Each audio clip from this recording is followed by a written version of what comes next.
กองประชุมใหญ่ครั้งที่2ของคณะภาคหากฐานของสันติบาลป้องกันความสงบแขวงสารวัตรได้จัดขึ้นในวันที่30 สิงหาคมนี้โดยพระตายกำเป็นประธานของฐานพันโทคำพลบุษดีประธานกวนกาภาคผู้ประจำการหัวหน้าของสันติบาลป้องกันความสงบแขวงให้เกียรติเข้าร่วมกองประชุม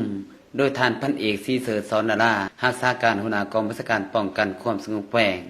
มีบรรดาหน่วยหากฐานผักสมาชิกภาคจากห้องกองพันแผนกและสายแดนเข้าร่วม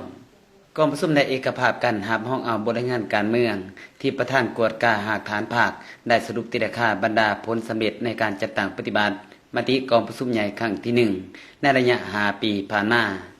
ผลสำเร็จแต่ละด้านส่องแสงให้เห็นความพยายามบุกเบือนของคณะภาคสมาชิกภาคพนักงานในการปรับปรุงก่อสร้างหน่วยหากฐานภาคให้มีความปลอดภัยเข้มแข็งหนักแน่น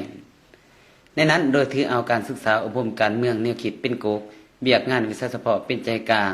ด้านนโยบายแก้ไขสิทธิการเป็นอยู่เป็นพื้นฐานและการปรับปรุงก่อสร้างขยายภาคก่อสร้างพนักงานเป็นปัญหาตัดสินเฮ็ดให้บทบาทและความซื่อมั่นของมหาชนต่อการนำภาคของภาคนำมือได้รับการยกสูงขึ้น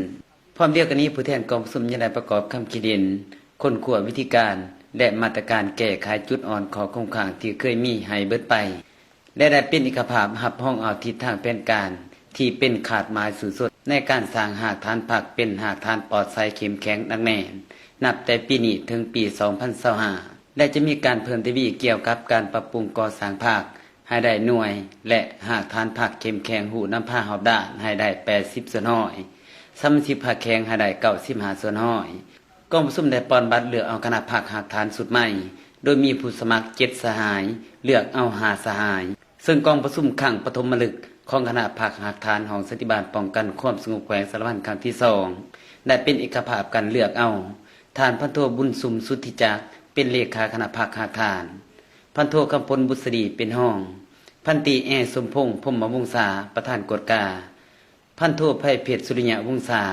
พันตรีบุญปอนบุภาวันเป็นคณะภาคหากฐานในพิธีได้รับฟังการอบรมของทานรักษาการหัวหน้ากองบัญชาการป้องกันความสงบแขวงและนี้ทานได้ติราคาสูงต่อผลสำเร็จในการสีน้ำนำภาคของคณะหากฐานตลอดระยะการจัดตั้งปฏิบัติมติกองประชุมใหญ่ครั้งที่1ของคณะภาคหากฐานของดังกล่าวและได้ให้ทิศสีน้ำเบียกงานที่เป็นจุดสูงในตนาเส้นการอบรมยุทธศาสตร์ด้านการเมืองในขีดการปรับปรุงก่อสร้างภาคก่อสร้างพนักงานเบียกงานกวดกา